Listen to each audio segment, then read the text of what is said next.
My name is Emmie Wienhoven, and I'm a project manager at Royal Dutch Cantalis. Our work at Cantalis is both in the Netherlands and internationally. In the Netherlands, we have diagnostics, care and education for people who are deaf, hard of hearing and deaf-blind, as well as those with complex communicational needs or SLI. Some of our work is international, and that's where I work, at the International Department. And I'm happy to share with you today some of our work on literacy for deaf and hard of hearing children in Tanzania and Uganda. We have a pilot project in which there's 4 phases, and those 4 phases together hope to improve or aim to improve the literacy skills of deaf and hard of hearing learners. First of all, we have a developmental stage. In that stage, we develop a method for teaching deaf and hard of hearing learners to read. This method is based on work done by my colleague Kika Mereboer for the Tanza Toto Foundation some years back already, and she developed practical skills for teachers to help children acquire reading more efficiently and more effectively. We took this practical guide and we added the theoretical background and made it a very strong and robust resource book for teachers that helps them both theoretically during training, but also in their classroom in planning their lessons. The second phase of the project involves training, and then we train reading coaches and teachers in the method. And this was a fantastic way of seeing what works and what doesn't work. And that allowed us to take those lessons back into the developmental stage. So these things don't necessarily happen one after another. We do them back and forth almost, because it's very much a dialogue. Also with the implementation, teachers took what they learned to their classroom and they received coaching from the reading coaches. And that allowed us to see what works well, what doesn't work so well, where teachers might need some extra support, where we might have given them too much support and needed to focus on something else. It also allowed us to incorporate some pictures of the materials that teachers were making in their classroom and incorporate them in the book so that for other teachers, they could look at their work of their colleagues and really get a sense of, I can do this too, because it is not that complicated as I maybe beforehand thought it was. Finally, we have a research and documentation phase. Throughout the project, we tried to document as much of what we were doing and really aim for lessons for the future and lessons for other practitioners so they could use our work and continue it and take their lessons from it in the future. But also for ourselves, what do we need to strengthen? What do we maybe need to change if we want to do a national rollout? The project runs in Uganda and in Tanzania, and that's relevant because these 2 countries teach reading in 2 different languages. In Tanzania, there is primary education instruction in Kiswahili. And that means that children learn to read in Kiswahili. In Uganda, children learn to read in English. And we really wanted these 2 countries because it allowed us to show that the reading skills or our method doesn't depend on this particular language difference. The skills work, the method works, regardless of the language of reading. Now, there is one request that we make to teachers and to our partners, and that is to start teaching reading in the language of primary education. Because what we see a lot happening for hearing children, and this is a really good development, is where they teach in the first few years in the home language, in the mother tongue. And the idea is that kids come to school with language skills already, and that allows them to use those language skills in their home language in learning to read. And then gradually, usually in the first 4 years, they swap to learning to read in English, where English becomes the full language of instruction. Now, for deaf children, this isn't a transferable skill. Being able to read in one language doesn't necessarily help you or help you as much as it does for hearing children. So that's the only request that we make. But whether it is English or Kiswahili or any other language, the method is the method. So I want to talk a little bit about the diverse group of deaf and hard of hearing learners in these two countries and what these classes are comprised of and what teachers are faced with when they're teaching these kids. Now, first of all, these children don't come to school until they're 6, maybe 7, sometimes 8 or 10. And that means that especially if they're deaf, that they haven't had any language access or full language access until they enter school at this relatively late age. Sometimes they go to nursery and they might go to school at age 5, but this is a recent development that we really hope will continue because it's absolutely fantastic, but it's not something that we can rely on at the moment. So teachers might be trained in special needs education. Actually, most of them are, and many of them have basic sign language skills. Very few are absolutely fluent. And there is a limited number of deaf teachers available in these classrooms. The thing that these teachers have not learned during their training is deaf-specific reading skills. So they try to teach reading the same way to deaf and hard of hearing learners as they do to hearing learners. And I'll talk a little bit about the difficulty of that later, but this is key in why our project is so innovative and so new in a sense and so important, because it's the first time that we really look at reading as a specific skill for deaf and hard of hearing learners where we need specialized trained teachers. Now, the children in these classrooms are not one group. They're not all the same.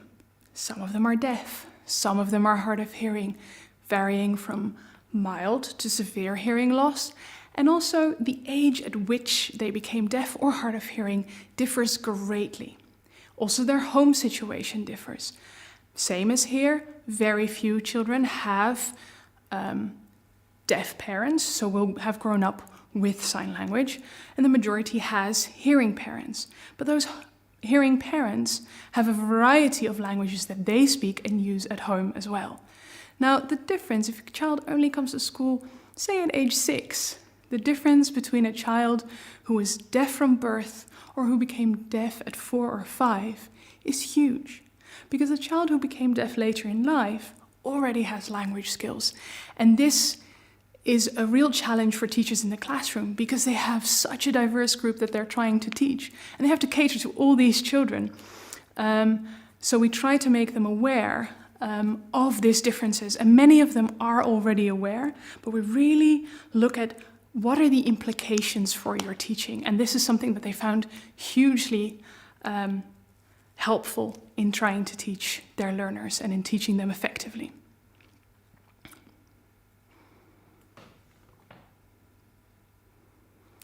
So, what are we talking about when we talk about teaching literacy, and specifically teaching to read?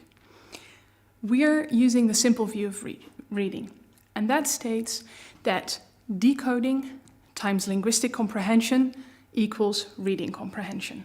And I want to talk a little bit about what these different words mean. And for some of you, this might be known, but for some of you, it might not. And because our project kind of depends on it, I do want to go through it. So, hearing children learn to read by connecting sounds to letters. They know that the letter A is connected to the sound A. And this is different in different languages, but they learn that connection, and that means that they're able to decipher what this combination of letters sounds like. And that is the skill that we call decoding. So literally translating these little scribbles on paper to sounds. Now, these combination of sounds for hearing children with knowledge of the spoken language directly sound of words that they've already heard in their life. So this is their linguistic comprehension, their knowledge of the language that is activated immediately and works during this process of decoding to help predict and eventually come up with the right word that is the word that they're trying to read. So by being able to turn these letters into sound, so by decoding, and by those sounds having meaning, because you have linguistic comprehension, you know what you read. And that means that you've achieved reading comprehension. Now for deaf and hard of hearing children, this is slightly different. Because if you have challenges hearing those sounds, you have not a solid basis, or you do not have a solid basis to link these letters to. So you see the letters, nothing wrong there, or no challenges there, but you can't link them to sounds that you know. So they don't hear, because they don't hear as much as their hearing peers. So if you can't decode, you end up with a sort of a scramble of letters that turn into a scramble of potentially some sound, maybe some mouth movements, but you also don't have full knowledge of the spoken language in which you're trying to read. So then in that process, you don't have anything to really connect it to.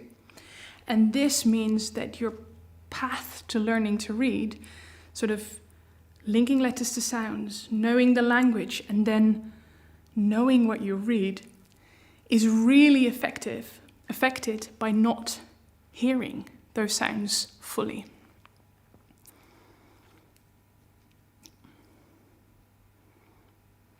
So when we look at the scribble at the bottom of this slide, these are actually Greek letters. And maybe some of you took Greek in school. I didn't. But imagine that you're trying to read this and you have no recollection or no knowledge of the Greek alphabet. You can probably, if we give you the key between the Greek letters and the letters that we're used to reading, you'll probably end up reading the following word. That's this one. Now, this is a word in Dutch, and it's pronounced gezellig. Gezellig.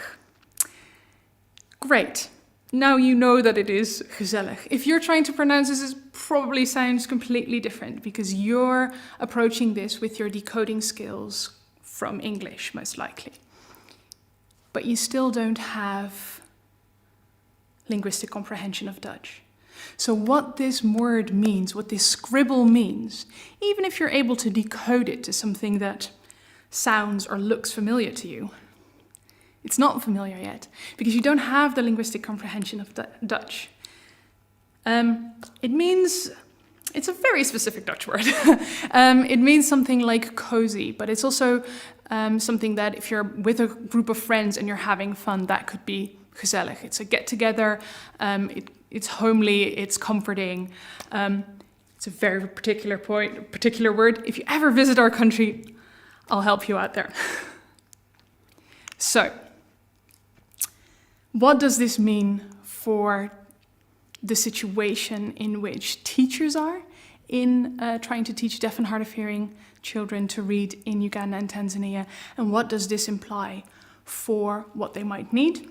And what does it imply for children? Teachers need to understand why they're running into problems. So they need to understand why their deaf and hard of hearing learners struggle with learning to read as much. Because teachers are trained and teachers try their absolute best. And still they don't see results in their kids, in the kids that they're trying to teach, which is hugely frustrating. So we have to help them overcome that by explaining why that is. And then we have to give them the skills by which they're able to actually teach their deaf and hard of hearing learners to read in a specific way, in an effective way.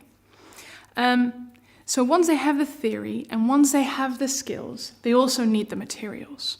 And we are looking for a sustainable way of offering teachers these 3 key points. So both the theory, the skills, and the materials. So that means that we're coming up with tools for teaching, or the reading method. And the reading method contains 3 key points. Tools for teaching, so what are you doing when you teach? Tools for language, because without language you can't learn how to read, so we need to build language skills first. And then tools for reading. So although we focus on reading, this is really the third step that we're coming to. And this book contains the theory, the skills, and ways to make materials on these key three aspects. Now, in our training, we offer teachers the theory, so they can really make informed decisions on why they change their teaching from the existing curriculum to something that is more fitting to their learners. So they're able to make a decision on what to do for this deaf child who was born deaf, and make another decision for a hard of hearing child that maybe lost some hearing at age 4. Because they will need slightly different approaches and slightly different support and skills from the teacher, so that teachers can make these informed decisions. We offer them the skills. So our trainings, and I know this sense, I'm a bit biased, but they're a lot of fun because we work on these skills with them. We role play, we practice, we allow teachers and ourselves to make mistakes. We talk about them, and we really create an environment that allows teachers to gain those skills and leave our training with confidence. Deaf and hard of hearing children need different materials for learning, and they need more of them. For example, stories. We need loads of stories at different levels for children to learn to read effectively. That means that teachers need to be able to make those materials, because it's not sustainable for a teaching material production company to produce that many of them. So by giving teachers these skills, they can create the materials themselves, they can share them among their colleagues, and they can really gain that confidence to be able to do it themselves, and have the material that is relevant for them and for their learners. Then we work on consolidation. Our reading coaches are trained in video interaction guidance. And that is a coaching method in which the coaches video the teachers, and together they look at what goes well. And that consolidates the skills that we're trying to teach during our training.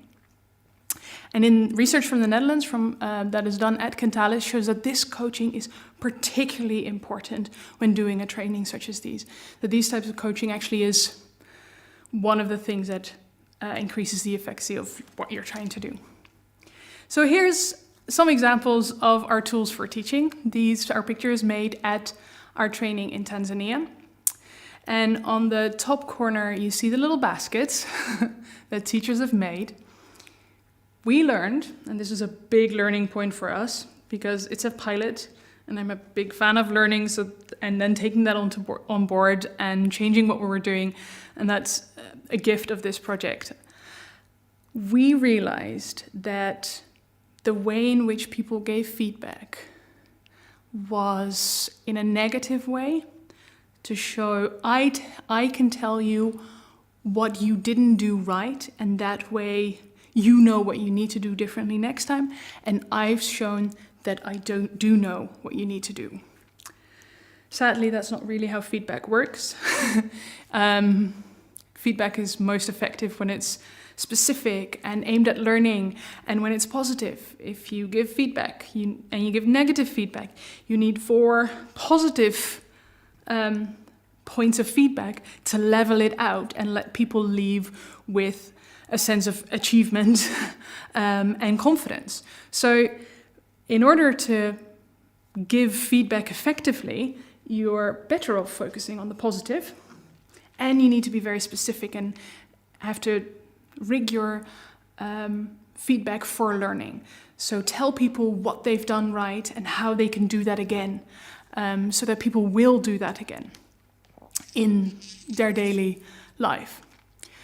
So we came up with a strategy where we allowed everybody to give feedback to each other, to really practice these things. And this feedback was given out anonymously, and were put in these little baskets. Everybody folded their own basket to really practice with giving feedback. And it's such a fun exercise.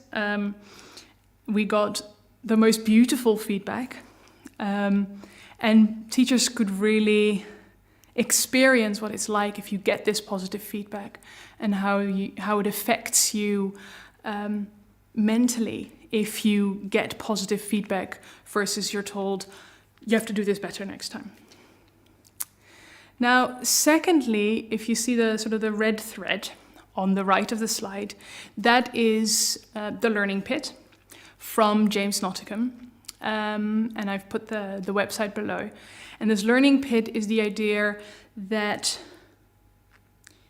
we all like to learn from and go from not knowing something to knowing something, from not having a skill to having a skill, and just go up like that. Doesn't happen like that. You need to fail, you need to try, you need to go back down, you need to realize that it's really difficult, and then you can sort of work your way out to mastery of a certain skill or a theory.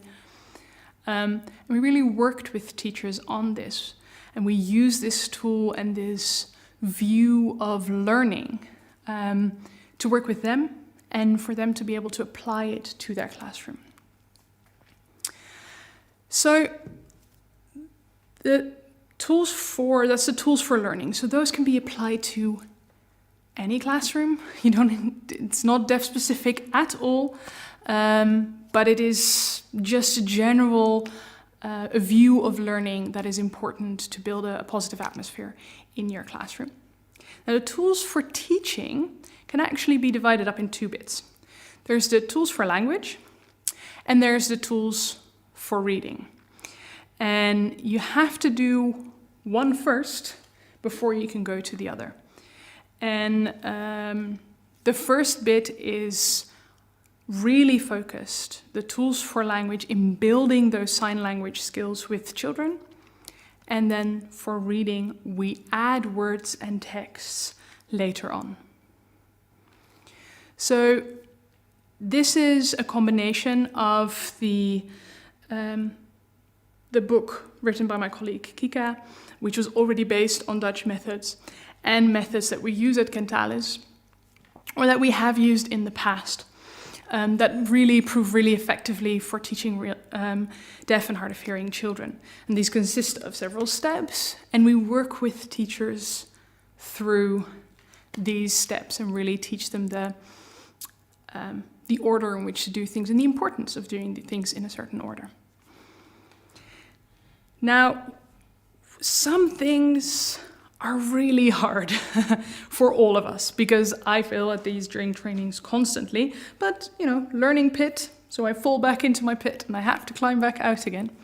One of the key learnings that we have is that you teach first and you interact later. We see a lot of interaction that starts early, which on paper sounds great, but often looks like if you're trying to teach the word for apple or the sign for apple, and none of the kids know the apple or the sign for it, and you show them the apple and then they start asking, what is this?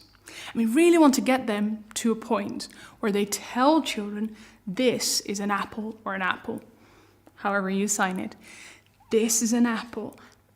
I'm teaching you this, and then moving to interaction. So writing stories, it's a second point. Writing stories and creating meaningful context was another one. Teachers loved writing stories, and some of them struggled and some were magnificent from the start, because a part of it is talent and interest. But really creating that meaningful context through stories and writing these stories together with a clear beginning, a beefy middle, and a clear ending really was a skill that teachers loved to learn. Now, So the third point is linking words to sign language, pictures, and real objects. This is something that teachers picked up immediately. So as soon as we gave them a structure in which to do that, by sandwiching, for example, the word for apple with the sign for apple, and again, the word for apple, that really gave them structure and allowed something they already knew, namely that kids need these visual this visual information, and that children need sign language, and that real objects are great. And we combined it together into an effective teaching strategy. We saw a lot of fingerspelling, but one of the key points was really that fingerspelling is a way to remember the order of the letters. So in a word. So often people would start with fingerspelling and use it as a meaning-giving activity, while it's not. The function of fingerspelling is to give a better connection or a better understanding of the letters and remembering, almost like muscle memory, which letters come first in a word. We got a lot of questions on pronunciation and lip reading.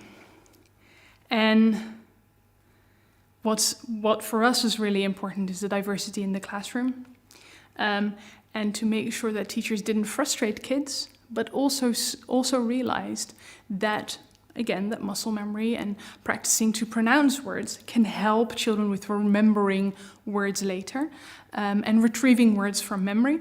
And for those who are hard of hearing, specifically, it's a skill that is important for them, or it's one of the skills in their toolbox that they have in communicating with others. So really using, again, like fingerspelling, using those tools effectively.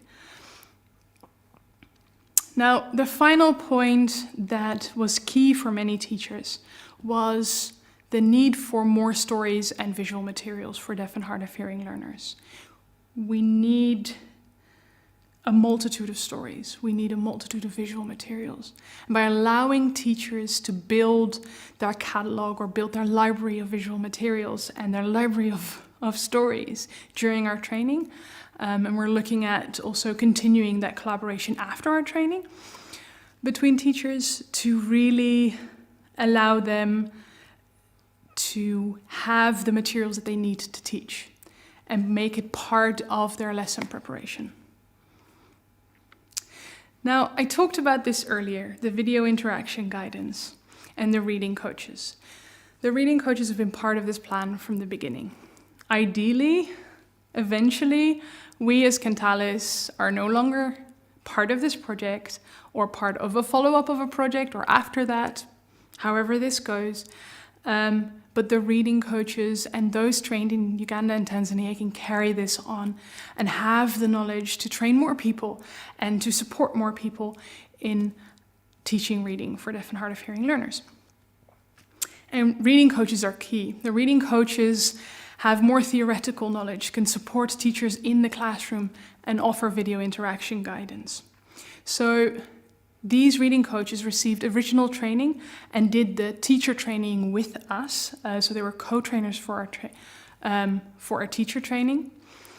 The video interaction guidance was a lot of fun and gave them a really great framework to support teachers and allow teachers to feel confident in front of their classroom, and also shifted the way in which people felt about their own teaching. We had teachers who were afraid to come after the video was taped during their lesson to talk with the coach.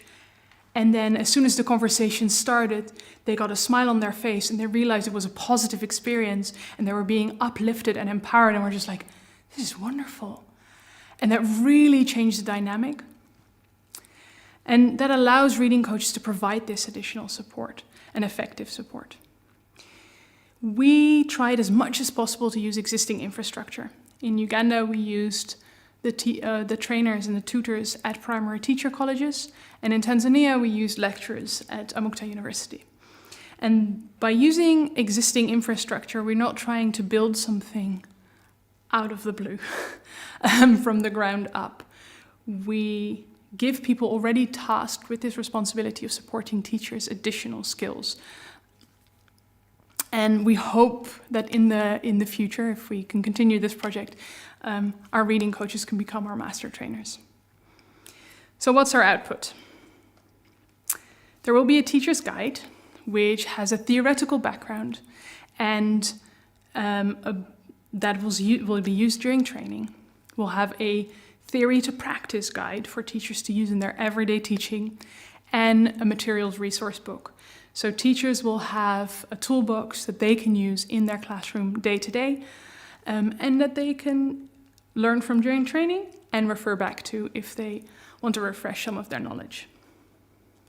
We have the possibility of our reading coaches becoming master trainers and offer CPD training, so continuous professional development training, where teachers don't have to come together for 2 weeks to be co-trained by us, but the reading coaches can do outreach to the schools and go for an afternoon session, which makes it a lot more sustainable.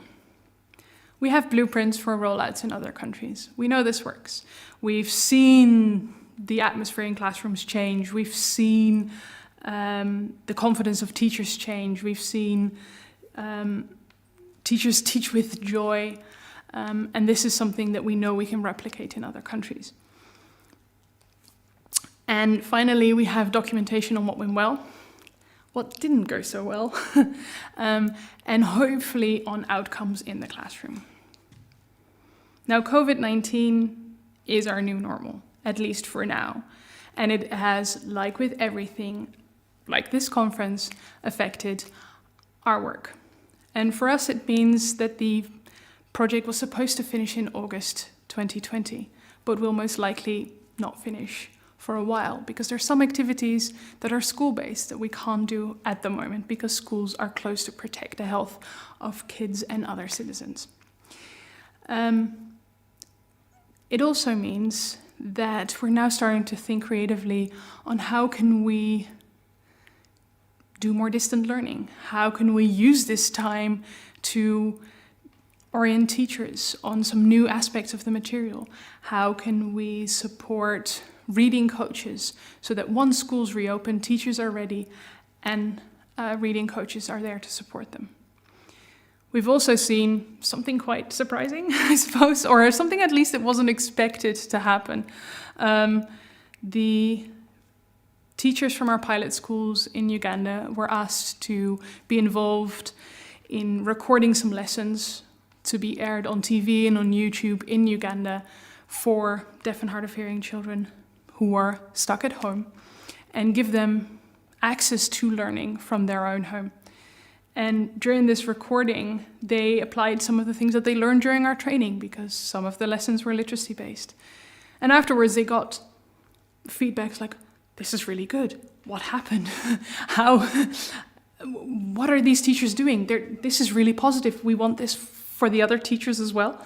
So we really see the impact, even if it's not a literacy lesson in our classroom, but we see the work being appreciated and continued when we're not necessarily there. And we're very, very grateful for that. Obviously, we hope that we can return to a new normal, an old normal, and continue this project to put the books in the hands of the teachers and have kids back in school learning. Specifically, deaf children are vulnerable and can't benefit from, for example, audio instruction via radio. So the sooner they can get safely back to school, the better. But for now, we'll have to leave it here and see where the future takes us. On to thank you. Bedankt.